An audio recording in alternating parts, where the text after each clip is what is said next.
Welcome students. इस video में हम बात करेंगे evolution of management thought. Management thought का जो एवोल्यूशन हुआ, क्रिएशन हुआ, डिस्कवर हुआ, उसके बेसिस पे क्या क्या थ्योरीज़ है मैनेजमेंट की, कौन कौन सी ऐसी थ्योरी है जो मैनेजमेंट के एवोल्यूशन में काम में आई है और स्टार्टअप में थी। तो जो मैनेजमेंट थॉट के क्रिएशन हुए उनमें कौन कौन से ऐसे थ्योरी है मैनेजमेंट की जो मैनेजमेंट के कंसेप्ट को मैनेजमेंट के कंसेप्ट के बारे में बताया है, मैनेजर्स को रिकमेंड करा है। तो उन्हीं थ्योरी की सीरीज़ को लेकर आज हम इस वीडियो में बात करेंगे। इवोल्यूशन ऑफ मैनेजमेंट थॉट के केस में classical theory of management. First हम बात करेंगे क्लासिकल की, फिर नियो क्लासिकल के बारे में पढ़ेंगे, देन हम मॉडर्न मैनेजमेंट थ्योरी के बारे में बात करेंगे। तो इस वीडियो में हम बात करते हैं क्लासिकल थ्योरी ऑफ मैनेजमेंट के बारे में कि क्लासिकल थ्योरी ऑफ मैनेजमेंट क्या है और इसका क्या रोल है मैनेजमेंट के थॉट के इवोल्यूशन में। क्लासिकल थ्योरी जो है वो बेसिकली अगर देखा जाए तो सबसे नेम से ही पता चलता है कि सबसे ओल्डेस्ट थ्योरी, ओल्डेस्ट अप्रोच मानी जाती है किसी भी फील्ड में, और मैनेजमेंट की फील्ड में भी क्लासिकल थ्योरी ओल्डेस्ट अप्रोच है मैनेजमेंट के थॉट के और मैनेजमेंट के आइडियाज़ के बारे में बताने के लिए। तो क्लासिकल अप्रोच क्या रिकमेंड करता है कि ऑर्गेनाइजेशनल एफिशिएंसी तेज़ी से बढ़ती रहे। मैनेजर्स को किस चीज़ के ऊपर ध्यान देना चाहिए? हमेशा ऑर्गेनाइजेशन की एफिशिएंसी, यानी कि ऑर्गेनाइजेशन तेज़ी से वर्क करे, कम टाइम पे ज़्यादा से ज़्यादा काम करे, कम टाइम पे कम कॉस्ट पे तेज़ी से यहाँ पे प्रोडक्शन इंक्रीज़ करे। तो मैनेजमेंट करने का ऑब्जेक्ट क्या है यहाँ पे? प्रोडक्शन इंक्रीज़ करना विथ मिनिमम टाइम, कम से कम टाइम में तेज़ी से ज़्यादा क्या करना? प्रोडक्शन बढ़ाना। The classical approach recommend that manager continually strive to increase organizational efficiency in order to increase production के ऊपर यहाँ पे ध्यान दें। This is the oldest approach, ये सबसे पुरानी अप्रोच है और that is called traditional approach और मैनेजमेंट प्रोसेस अप्रोच। अब इसके तीन नाम है। क्लासिकल अप्रोच हम कहते ही है, क्लासिकल अप्रोच को ट्रेडिशनल अप्रोच कहते हैं। ये भी बात आएगी सामने, ये क्लासिकल के अंदर क्या है? ट्रेडिशनल अप्रोच भी माना जाता है। हमने पहले ही बात करी है क्लासिकल सबसे पुरानी है, इसलिए इसको ट्रेडिशनल अप्रोच माना जाता है और इसके जो भी थॉट देने वाले पर्सन्स, थिंकर्स होंगे वो भी यहाँ पे क्लासिकल ही माने जाएंगे। इसको मैनेजमेंट प्रोसेस अप्रोच भी कहते हैं। क्यों? क्योंकि इसका जो थॉट है वो मैनेजमेंट के प्रोसेस के ऊपर ज़्यादा फोकस है इनका। हमने जैसे बात करी कि ऑर्गेनाइजेशन की एफिशिएंसी के ऊपर यहाँ पे कंटिन्यूली वर्क करना। यहाँ के जो थॉट है क्लासिकल के, उनका मेन जो आइडिया है वो इसी चीज़ के ऊपर है कि कैसे ऑर्गेनाइजेशन को आगे बढ़ाया जाए, कैसे ऑर्गेनाइजेशन के ऊपर जो कॉस्ट का बर्डन है, जो टाइम का बर्डन है, वो हटा करके मैक्सिमम प्रोडक्शन दिया जाए। ये चीज़ इसके ऊपर बात करी गई है। तो इनका फोकस क्या है? Maximum production with best efficiency, अच्छे से अच्छे काम को करना, अच्छे से तरीके से करना और बेसिकली मैक्सिमम प्रोडक्शन करना। ये क्लासिकल थ्योरी के मैनेजर्स के एक फोकस रहा है। तो मैनेजर इस चीज़ को ध्यान में रख के मैनेजमेंट करे, ये क्लासिकल अप्रोच कह रहा है। इसके कुछ फीचर्स हैं क्लासिकल थ्योरी के, जैसे it includes some of the early work on the management. जो पुराने जो अर्ली वर्क्स थे मैनेजमेंट के, क्या क्या था? प्रोसेस था, प्रोसेस के साथ साथ एफिशिएंसी के ऊपर काम करना, इफेक्टिवनेस के ऊपर काम करना, प्रोडक्शन है, जो बेसिक वर्क है उनके ऊपर इनका ध्यान जाता है। इनका फोकस क्या है कि मैनेजमेंट अगर प्रॉपर करना है तो बेसिक चीज़ों पे ध्यान देना चाहिए, प्रोसेस के ऊपर ध्यान देना चाहिए। और ये सबसे पुराना माना गया है, अर्ली वर्क ऑन मैनेजमेंट सबसे पुराना है। It attempts on to find ways and means, दोनों चीज़ के बारे में बता रखा है, तरीका, प्रोसेस, वेज एंड मीन्स, यानी कि स्टार्टअप, जिससे हर वर्कर अपना आउटपुट को इंक्रीज़ कर सके। ये थॉट, इसके अंदर आने वाले जो थॉट है वो ये बताते हैं कि किस तरीके से वर्कर प्रोडक्शन इंक्रीज़ कर सकता है, किस तरीके से प्रोसेस को अपनाकर वर्कर प्रॉपर्ली एफिशिएंसी के साथ ऑर्गेनाइजेशन के गोल्स को अचीव कर सकता है, प्रॉपर मैनेजमेंट कर सकता है।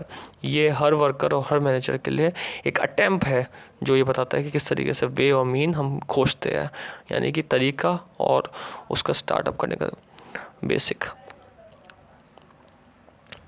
Management is viewed as systematic network, इसका फोकस क्या है, सिस्टमेटिक नेटवर्क पे काम करना, कि systematic network interrelated function, जो भी डिपार्टमेंट है, जो भी ऑर्गेनाइजेशन के फंक्शंस हैं, उनके ऊपर सिस्टमेटिक रिलेटेड, उनके साथ सिस्टम के साथ काम करना, ये बहुत इंपॉर्टेंट है। यानी कि मैनेजमेंट क्या देखता है कि काम तरीके से हो और जितने भी फंक्शंस है, जितने भी डिपार्टमेंट है, जितने भी लेवल्स है, उनके ऊपर जो एक दूसरे से जुड़े हुए हैं, जैसे production department, sales department, purchase department, material management department, तो ये सारे एक तरीके से जुड़े हुए हैं। उन फंक्शंस का प्रॉपर्ली यहाँ पे यूज़ हो, उन प्रॉपर्ली उसमें सिस्टमेटिक वर्क चले, इनका फोकस पूरा यहाँ पे है।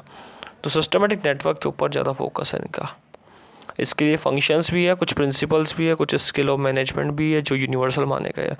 यानी कि इसमें दिए गए जो थिंकर्स के द्वारा जो आइडियाज़ है वो बेसिकली अगर देखा जाए तो ये फंक्शंस, प्रिंसिपल और स्किल ऑफ मैनेजमेंट ये यूनिवर्सल माने गए। मतलब जो थिंकर्स हैं उन्होंने जो आइडियाज़ दिए वो यूनिवर्सल अप्लाई है, परवेसिव माने गए हैं, यूनिवर्सली अडॉप्ट करे गए हैं। ये एक सबसे खास एक ऐसा इसका कह सकते हैं इसका एडवांटेज है। पीपल को अगर ये चीज़ पीपल अपनाते हैं तो इससे इकोनॉमिक गेन होगा, दैट इज़ मोटिवेशन। पीपल यहाँ मोटिवेट क्यों होंगे, क्योंकि इनको इस चीज़ को करने से इकोनॉमिक गेन, प्रॉफिट होगा, जिसको हम इकोनॉमिक प्रॉफिट कहते हैं। बेसिकली जो उन्होंने कॉस्ट लगाया और जो उनका प्रॉफिट हुआ, इसका जो उन्होंने सेल करा है और जो कॉस्ट लगा है उसका डिफरेंस, जो भी इकोनॉमिक प्रॉफिट है वो इनको मिलता है अगर ये चीज़ें अपनाते हैं। तो बेसिकली क्लासिकल थ्योरी सबसे ट्रेडिशनल थ्योरी है, उसके जो कंसेप्ट है वो बहुत अच्छे हैं, जो ये बताते हैं किस तरीके से मैनेजमेंट करना चाहिए। तो बेसिकली हमने इसके 5 फीचर्स की बात करी है, 5 पॉइंट्स ऐसे पढ़े जो फीचर्स बताते हैं इसके, कि फर्स्ट हमने पढ़ा it include some of early work of management. Second हमने बात करी यहाँ पे कि ये एक ऐसा तरीका है जो क्या बताता है, मींस और वे बताता है हर वर्कर और हर मैनेजर को। ये सिस्टमेटिक नेटवर्क के ऊपर ध्यान देता है, इसका काम क्या है, इस ये इंटररिलेटेड फंक्शन के ऊपर ध्यान देता है जैसे प्रॉपर्ली मैनेजमेंट हो सके। ये इनके जो प्रिंसिपल्स हैं, इनके फंक्शंस, इनके जो थिंकर्स के द्वारा दिए गए स्किल्स है वो यूनिवर्सल माने जाते हैं। मैनेजमेंट के जो स्किल्स, प्रिंसिपल्स और फंक्शंस है वो यूनिवर्सली माने जाते हैं। जिसमें जो पीपल मोटिवेटेड हुए हैं वो गेन्स, इकोनॉमिक गेन के द्वारा मोटिवेट होता है अगर पीपल इस चीज़ को अपनाते हैं तो। इसलिए बेसिकली क्लासिकल अप्रोच आई कैसे, 3 तरीके से आई है क्लासिकल अप्रोच। 3 इसकी मेन कैटेगरी है क्लासिकल अप्रोच की, वो हम आगे की वीडियो में डिस्कस करेंगे, लेकिन उसके नेम के बारे में बात कर लेते हैं। First administrative management, second scientific management और थर्ड यहाँ पे ब्यूरोक्रेटिक मैनेजमेंट। 3 तरीके का मैनेजमेंट का कंसेप्ट है जो क्लासिकल अप्रोच के अंदर आते हैं। एडमिनिस्ट्रेटिव मैनेजमेंट अगर देखा जाए तो किसने दिया था, एडमिनिस्ट्रेटिव मैनेजमेंट सबसे पहले हेनरी फ्योल ने यहाँ पे दिया था। हेनरी फ्योल के द्वारा बनाया गया कंसेप्ट है एडमिनिस्ट्रेटिव मैनेजमेंट। बहुत बड़े थिंकर्स हुए मैनेजमेंट के। Second scientific management F.W. Taylor के द्वारा दिया गया है। F.W. Taylor father of scientific management कहलाते हैं। फादर ऑफ साइंटिफिक मैनेजमेंट के जो फादर है वो F.W. टेलर है। और ब्यूरोक्रेटिक मैनेजमेंट जो दिया है वो मैक्स वेबर ने दिया है। मैक्स वेबर के द्वारा जो कंसेप्ट है वो ब्यूरोक्रेटिक मैनेजमेंट का है। तो 3 कंसेप्ट जो है क्लासिकल अप्रोच के, फर्स्ट देखा जाए एडमिनिस्ट्रेटिव मैनेजमेंट वो हेनरी फ्योल ने दिया।